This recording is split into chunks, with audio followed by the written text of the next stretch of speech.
ഏത് വേണമെങ്കിലും ചീപ്പ് റേറ്റില് ഏത് വേണമെങ്കിലും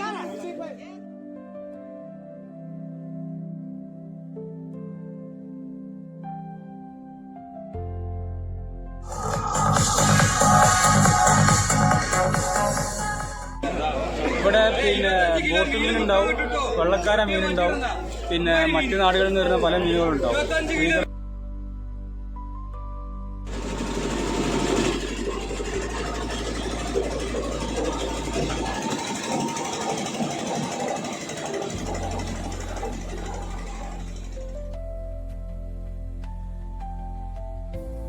ഒക്കെ ഉള്ളത്. അപ്പോൾ അവരൊരു 4 മണിയാകുമ്പോൾ ഇവിടുന്ന് പോകും.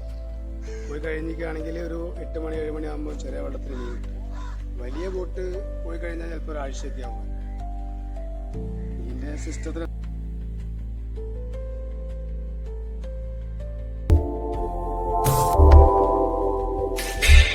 ഹലോ, എല്ലാവർക്കും നമസ്കാരം. ആൻറ്റിക് സ്റ്റോണിൻ്റെ പുതിയ വിശേഷങ്ങളുമായിട്ടാണ് നിങ്ങളുടെ മുമ്പിലേക്ക് ഞാൻ വന്നിരിക്കുന്നത്. ഇന്ന് നമ്മൾ പോകാൻ ഉദ്ദേശിക്കുന്നത് കോഴിക്കോടിലെ വെള്ളയിൽ തുറമുഖ മത്സ്യബന്ധന തുറമുഖവും പിന്നെ ബീച്ചുമാണ് കേട്ടോ. വലിയൊരു മാർക്കറ്റാണ്. പല ഭാഗത്തുനിന്നും മീനുകൾ ഇവിടെ എത്തുന്നുണ്ട്. ഇവിടെ നിന്ന് എക്സ്പോർട്ടും ചെയ്യപ്പെടുന്നുണ്ട്. നല്ല ഫ്രഷ് ആയിട്ടുള്ള മീനുകൾ നിങ്ങൾക്ക് അവിടെ കാണാം.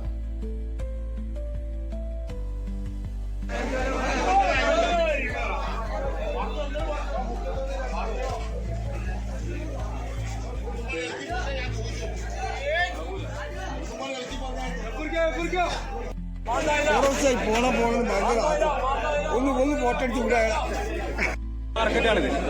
ഇവിടെ പിന്നെ ബോട്ട് മീനുണ്ടാവും, വെള്ളക്കാര മീനുണ്ടാവും, പിന്നെ മറ്റു നാടുകളിൽ നിന്ന് വരുന്ന പല മീനുകളുണ്ടാവും. ഫ്രീസർ മീൻ, എല്ലാ മീനും വരും. ഇത് ഇവിടെ രാവിലെ 10 മണി മുതൽ 2 മണി വരെയാണ് ഇവിടെ കച്ചവടം. പിന്നെ കടൽ തീരത്ത് ഏത് സമയത്ത് പല സമയത്തും വരും.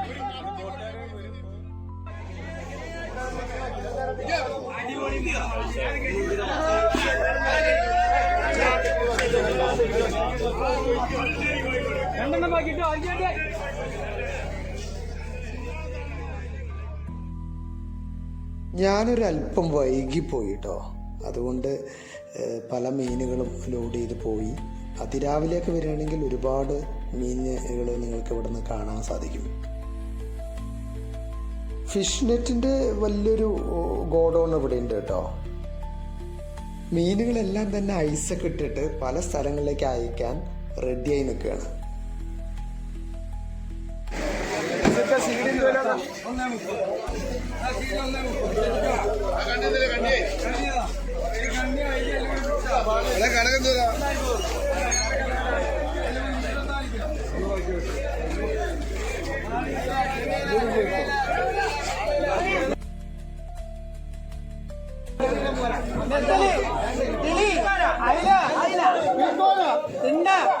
ഏത് വേണമെങ്കിലും ചീപ്പ് റേറ്റില് ഏത് വേണമെങ്കിലും ചീപ്പ് റേറ്റിൽ അടിച്ചു തീർക്കും.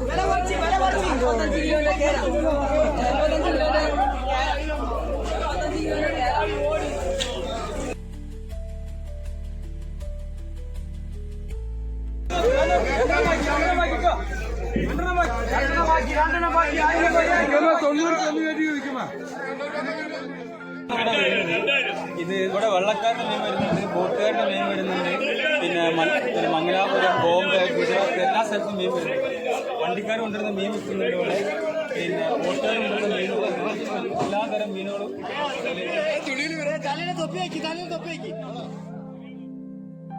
ഈ ബോക്സൊക്കെ അടുക്കി തന്നെ കാണാൻ പ്രത്യേക ഭംഗിയാണ്.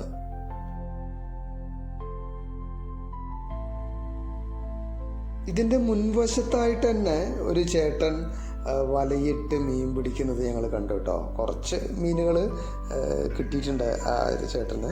അത് ഞങ്ങൾ കാണിച്ചു തന്നു. അവരെ പോലെ തന്നെ ഒരുപാട് പേര് ഇവിടെ വലയിടുന്നുണ്ട് കേട്ടോ.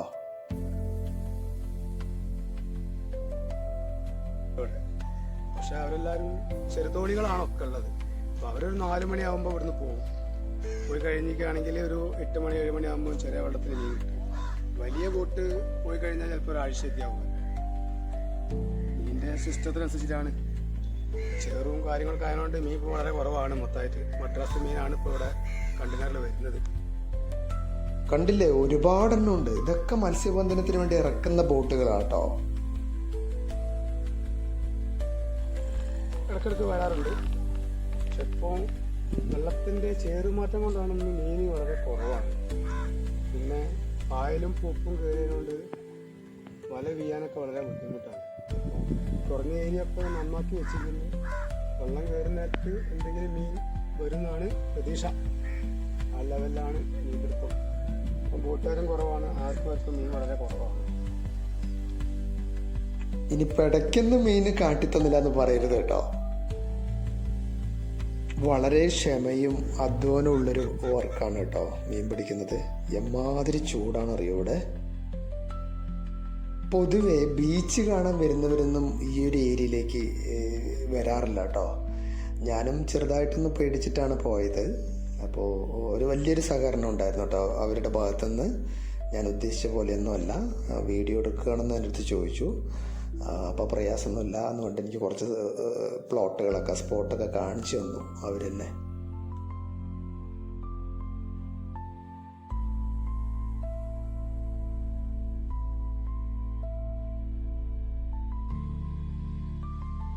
ഇത് നമ്മുടെ മെയിൻ ബീച്ച് ഏരിയയിൽ നിന്ന് പിടിച്ച കുറച്ച് മീനുകളും ഞണ്ടുകളും കേട്ടോ. ഈ ചേട്ടനാണത് പിടിച്ചിരിക്കുന്നത്.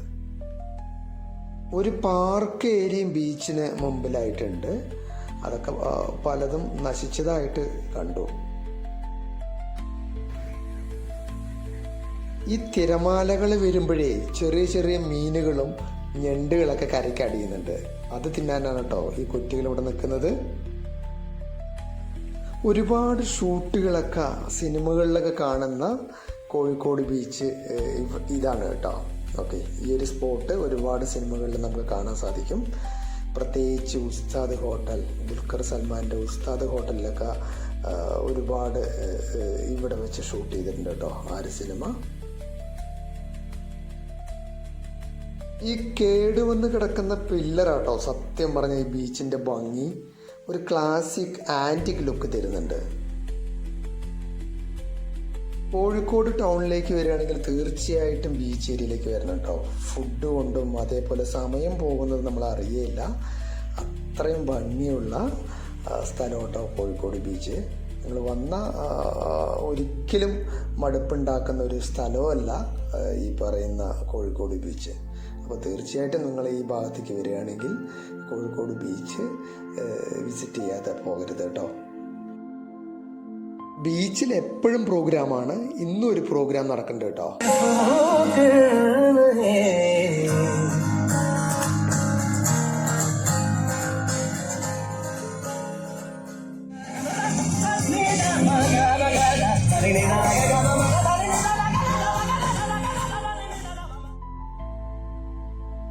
ബീച്ചിന് തൊട്ടടുത്തുള്ള സമുദ്രതീരം ഹോട്ടലുണ്ട്. അവിടുത്തെ മീനും ചോറും സ്പെഷ്യലാണ്. അത് കഴിക്കാൻ വേണ്ടി പോയതാണ്. പക്ഷേ അത് നിർഭാഗ്യവശാൽ തീർന്നു പോയി. അപ്പോൾ വേറെ നിവൃത്തിയില്ല. അവിടുത്തെ ഉള്ള ഭക്ഷണം കഴിച്ചിട്ട് ഞാൻ ബീച്ചിൽ നിന്ന് തിരിച്ചു കേട്ടോ. Okay, by.